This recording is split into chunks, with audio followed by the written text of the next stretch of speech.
नमस्ते दर्शक हो, आइए देखते हैं भारत का सौंदर्य और वैभव। हमारा पिछला जो माड़ा गांव का विट्ठल मंदिर का वीडियो था उसमें हमने आपको बताया था कि माड़ा गांव में और दो प्राचीन मंदिर है जो हमें देखने हैं। और वो दो प्राचीन मंदिर अभी आज के इस वीडियो में हम देखने वाले हैं, जिनका नाम है उत्तरेश्वर और परमेश्वर। तो चलिए उत्तरेश्वर एवं परमेश्वर का दर्शन लेते हैं, आइए। माढ़ा गांव का मल्लिकार्जुन का मंदिर हमने पिछले वीडियो में देखा था। अभी मेरे पीछे आप जो देख रहे हैं ये उत्तरेश्वर और परमेश्वर, ये जुड़वा मंदिर का प्रवेश द्वार है। ये भी शिवकालीन ऐतिहासिक मंदिर है, इसके लिए इसको भी पाषाण से बनाई हुई तटबंदी हमें दिखाई देती है और ये प्रवेश द्वार है जहाँ से हम अंदर जाएंगे। आइए। मंदिर में प्रवेश करते ही हमें सामने एक मंदिर दिखाई देता है और मेरी बाई बाजू में एक मंदिर दिखाई दे रहा है। ये बाई बाजू में जो मंदिर है उसे उत्तरेश्वर कहते हैं, क्योंकि ये दक्षिण दिशा में है और इस मंदिर का मुख उत्तर दिशा में है, इसलिए उसे उत्तरेश्वर कहते हैं। और ये सामने जो मंदिर है इसका मुख पूर्व दिशा में है, इसीलिए उसे परमेश्वर कहते हैं। यहाँ पर हमें कुछ विरगड़ दिखाई देते हैं। महादेव की पूजा ऊपर के स्तर में की जा रही है। कुछ पशु दिखाए गए, युद्ध के प्रसंग दिखाए गए हैं। यहाँ पर सती के स्मृति में एक शिल्प दिखाया गया है। इस प्रकार के 10-12 विरगड़ हमें इस नंदी मंडप के आजू बाजू में रखे हुए दिखाई देते हैं। अभी यहाँ पर उत्तरेश्वर एवं परमेश्वर ये दोनों मंदिरों में सामयिक ऐसा नंदी मंडप यहाँ पर बनाया गया है। ऐसे नंदी मंडप हमने इसके पहले के बहुत सारे वीडियोस में देखे हुए हैं। यदि आपने वो हमारे पहले वाले वीडियोस देखे नहीं रहेंगे तो कृपया वो वीडियोस भी देख लीजिए। यहाँ पर आप देख सकते हैं यहाँ का जो नंदी है उसके ऊपर भी सुंदर नक्शीकाम किया हुआ है, नक्काशी की गई है। उसको घंटाओं की एक माला बनाई गई है, उसको एक झूल पहनाई गई है, उसकी जो ऊपर गांठ होती है वो भी सुंदर है। यहाँ पर आप ऊपर देखेंगे तो ऊपर गोल आकार का एक कमल बनाया गया है और एक के ऊपर एक पाषाण रख के इस नंदी मंडप की रचना की गई है। इस नंदी मंडप को आप देखेंगे तो 4 स्तंभ है, चारों स्तंभ एक जैसे दिखने वाले, एक ही आकार के और एक ही पाषाण में बनाए हुए ये स्तंभ है। इन स्तंभों की ये गोलाई आप देख लीजिए, इनके आकार देख लीजिए, कितनी सुंदर गोलाई यहाँ पर बनाई गई है। और ये गोलाई चारों स्तंभों में एक जैसी ही है और चारों स्तंभ एकदम समान एक जैसे ही दिखते हैं। हम जब कभी ऐसे सुंदर सुंदर मंदिर देखने के लिए जाते हैं तो हमें उस मंदिर के छोटे छोटे ऐसे जो भाग होते हैं वो हमें देखने चाहिए। जस्ट गए और मंदिर का दर्शन लिया, सुंदर मंदिर है देख के बाहर निकलने में कोई अर्थ नहीं होता है। इन सुंदर मंदिरों को हमें बारीकी से देखना भी चाहिए और अन्य लोगों को ऐसे सुंदर मंदिर देखने के लिए उद्युक्त भी करते रहना चाहिए, क्योंकि ये हमारा वैभव है।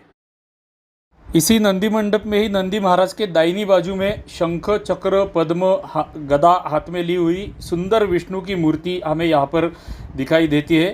दुर्दैव से इस सुंदर विष्णु की मूर्ति का एक हाथ मुगलों ने तोड़ दिया है, यहाँ पर हाथ नहीं है उसको, किंतु ये मूर्ति ओवरऑल जो है अत्यंत सुंदर मूर्ति है। इसकी आंखें देखिए, इसके ओठ देखिए, इसका मुखड़ा देखिए, सुंदर नक्शीकाम यहाँ पर किया गया है। उसका मुकुट भी अत्यंत सुंदर है। उसका जनेऊ देखिए, उसका कमर पट्टा, उसके हार गले में जो है चावल के दाने के बराबर के आकार का सुंदर नक्शीकाम इस मूर्ति पे किया गया है। और विष्णु के दाहिनी बाजू में और बाई बाजू में हमें गरुड़ और हनुमंत, जो विष्णु के 2 सेवक होते हैं, वो भी यहाँ पर देखने को मिलते हैं। अभी हम परमेश्वर के मंदिर में प्रवेश कर रहे हैं। ये परमेश्वर मंदिर का सभा मंडप है। सभा मंडप के अंदर अंतराल है और अंतराल के अंदर गर्भगृह है। यहाँ पर मंदिर का सभा मंडप हम देखेंगे तो यहाँ पर 1 2 3 4, उसके पीछे 4 और 4 के पीछे 4, लगभग 12 या 16 स्तंभ इस सभा मंडप को है। और सारे स्तंभ एक जैसे दिखने वाले हैं और एक ही पाषाण में, अखंड पाषाण में बनाए हुए ये सारे खंभे हैं। अत्यंत सुंदर नक्शीकाम इन खंभों के ऊपर या स्तंभों के ऊपर भी किया गया है।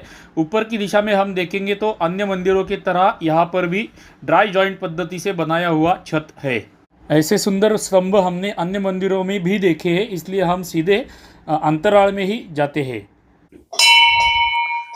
अभी हम मंदिर के अंतराल में प्रवेश कर रहे हैं। जैसे ही हम अंतराल में प्रवेश करते हैं सामने हमें गर्भगृह का प्रवेश द्वार दिखाई देता है। इस गर्भगृह का प्रवेश द्वार जो है इसमें कुछ विशेषता है जो इसके पहले वाले मंदिर में नहीं थी। वो विशेषता यहाँ पर है। यहाँ पर ऊपर की दिशा में फूल बनाए गए हैं, सुंदर नक्शीकाम किया हुआ है। यहाँ पर ललाट बिंब में गणेश जी की स्थापना की गई है। यहाँ की जो द्वार शाखा है, एक ही द्वार शाखा यहाँ पर है, किंतु द्वार शाखा अत्यंत सुंदर है। इस द्वार शाखा के ऊपर छोटे आकार में श्रृंखला एक बनाई गई है और दोनों द्वार शाखा एक जैसी ही है। दोनों बाजू की द्वार शाखा एक जैसी ही है। मैं जो आपको इस मंदिर की विशेषता बता रहा था वो विशेषता नीचे है। जो इस गांव के माड़ा गांव के जो पहले दो मंदिर हमने देखे थे उनमें जो नहीं थी वो विशेषता हमें यहाँ पर देखने को मिलती है। यहाँ पर द्वार शाखा को, गर्भगृह के द्वार शाखा को द्वारपाल बनाए गए हैं। यहाँ पर आप देख सकते हैं, ये पहला तो भगवान विष्णु है, शंख चक्र पद्म गदा हाथ में धारण किए हुए विष्णु की मूर्ति हमें यहाँ पर दिखाई देती है। और दूसरी जो मूर्ति है, दूसरा जो शिल्प है वो शिल्प प्रतिहारी का है।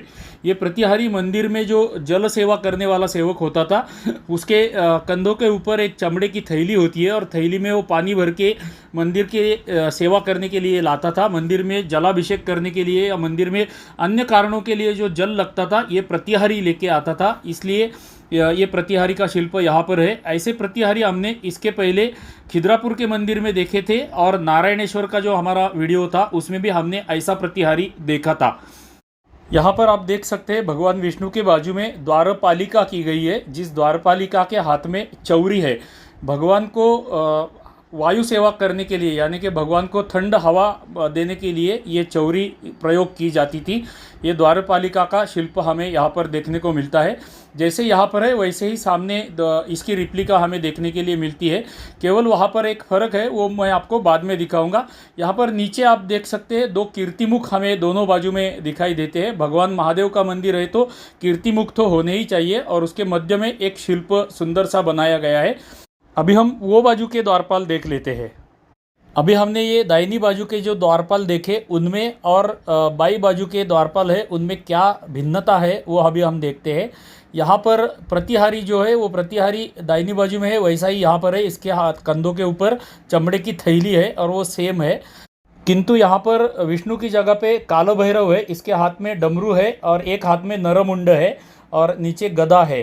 तो उस बाजू में हमने देखा था भगवान विष्णु का शिल्प था और इस बाजू में हमने काल भैरव देखा।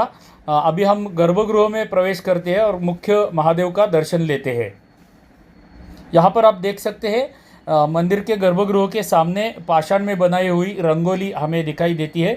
कमल के जैसा कुछ आकार है, परमानेंट रंगोली यहाँ पर पाषाण में बनाई हुई सुंदर रंगोली हमें यहाँ पर देखने को मिलती है। आइए मंदिर के गर्भगृह में भगवान महादेव का दर्शन लेते हैं। ओम त्र्यंबकं यजामहे सुगंधिं पुष्टिवर्धनम् उर्वारुकमिव बन्धनान् मृत्योर्मुक्षीयमामृतात्। ओम तत्पुरुषाय विद्महे महादेवाय धीमहि तन्नो रुद्रः प्रचोदयात्। ओम नमः शिवाय। हर हर महादेव शंभो।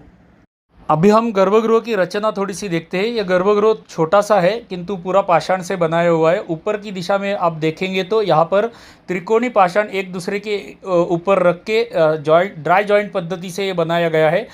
मध्य में एक अखंड पाषाण में बनाया हुआ गोल आकार का एक सुंदर नक्शी काम या शिल्प काम हमें दिखाई देता है। ये गोल शिल्प सबसे ऊपर का जो पाषाण है उसी पाषाण में बनाया गया है। परमेश्वर का सुंदर दर्शन लेने के बाद दाहिनी दिशा में जो उत्तरेश्वर का मंदिर है उसे देखने अभी हम जाते हैं। आइए आप भी हमारे साथ चलिए। अभी ये जो उत्तरेश्वर का मंदिर है, ये मंदिर के बाहर का सभा मंडप जो है वो सेम है, इसलिए हम डायरेक्टली अभी मंदिर के अंतराल में जाते हैं। मंदिर के अंतराल में जाने के बाद हमें सामने जो दिखाई देता है उस मंदिर में हमने जैसा देखा था वैसे ही दृश्य यहाँ पर हमें देखने के लिए मिलता है। यहाँ की जो द्वार शाखा है वो द्वार शाखा जैसे वो मंदिर में देखी थी वैसे ही सेम द्वार शाखा यहाँ पर हमें देखने के लिए मिलती है। सेम श्रृंखला यहाँ पर भी बनाई गई है। वहाँ का नक्शीकाम और यहाँ का नक्शीकाम थोड़ा सा 19-20 का भिन्नता है, 19-20 की भिन्नता है, किंतु दोनों बाजू में सेम द्वार शाखा हमें यहाँ पर देखने के लिए मिलती है। ललाट बिंब में गणेश जी की स्थापना की गई है, उसके ऊपर सुंदर फूल और नक्शीकाम किया हुआ हमें यहाँ पर भी देखने को मिलता है, जैसा हमने वहाँ पर भी देखा था। यहाँ पर थोड़ा सा नीचे आके हम देखेंगे तो यहाँ के द्वारपाल जो है, यहाँ पर भी हमें भैरव द्वारपाल करके दिखाई देता है, प्रतिहारी है। और उसके बाजू में हमें भैरव दिखाई देता है जिसके हाथ में डमरू और गदा है।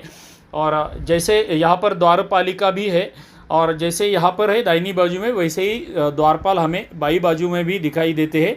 केवल यहाँ का जो प्रतिहारी है, प्रतिहारी के कंधे के ऊपर जो जल की थैली है, ये थैली थोड़ी सी आकार में बड़ी है। यहाँ पर आप देख सकते हैं सुंदर नक्शीकाम पाषाण में बनाया हुआ, पाषाण की रंगोली यहाँ पर की गई है।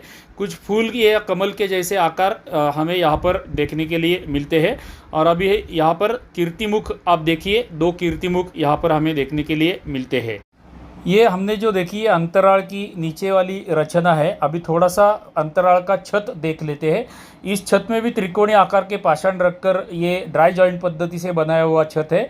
मध्य में एक ही पाषाण, अखंड पाषाण में बनाया हुआ सुंदर गोल आकार का नक्शेकाम हमें यहाँ पर देखने के लिए मिलता है, जैसा अन्य मंदिरों में भी हमने देखा था। मृत्युंजयाय रुद्राय नीलकंठाय शंभवे अमृतेशाय शर्वाय महादेवाय ते नमः। ओम नमः शिवाय, ओम नमः शिवाय, ओम नमः शिवाय, हर हर महादेव शंभो। नंदी मंडप के दाहिनी बाजू में यहाँ पर आप देख सकते हैं हमें 5 विरगड़ रखे हुए दिखाई देते हैं। सारे विरगड़ एक जैसे ही दिखते हैं, थोड़ी बहुत इसमें भिन्नता है, 19-20 की भिन्नता इसमें है, लेकिन सारे विरगड़ लगभग एक जैसे दिखते हैं।